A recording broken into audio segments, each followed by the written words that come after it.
मते मो ट्यूशन सार रेप करती 6 वर्ष धरी रेप कले शेष में मो लंगड़ा देहर वीडियो बनइले आउ तापरे जहा कले कहानी को संपूर्ण शुणु बुझीपारे। 6 वर्ष धरी नाबालिका छात्री को दुष्कर्म करुथिले ट्यूशन शिक्षक। ब्रह्मपुर रे छात्री को बलात्कार अभियोग रे अध्यापक गिरफ। गंजाम आसिका अंचल रे घटी लज्जाजनक घटना। नवम श्रेणी छात्री को दुष्कर्म अभियोग रे अध्यापक को गिरफ करा जायछि।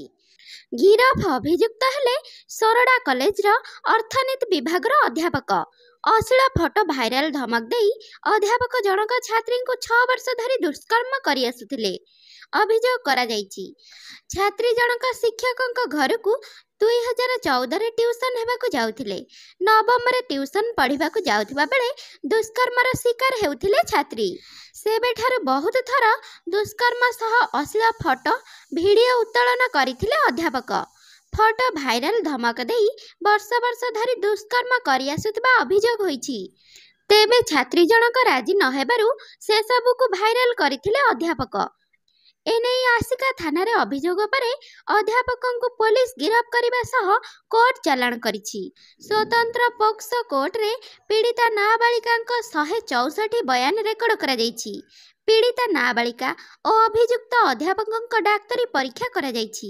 लोक लज्जा भय छात्री जनक नीरव रहिथिले, शरीर जंत्रणा को सही जाउथिले।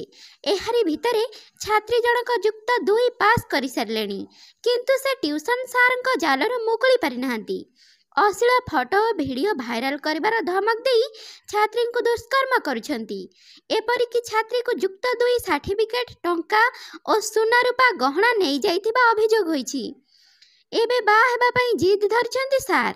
बा हेबा पई राजी नहेले पाखरे थिबा अश्लील फोटो और वीडियो उठाई भाइराल करिदेबो बोली धमक देउथिला शिक्षक।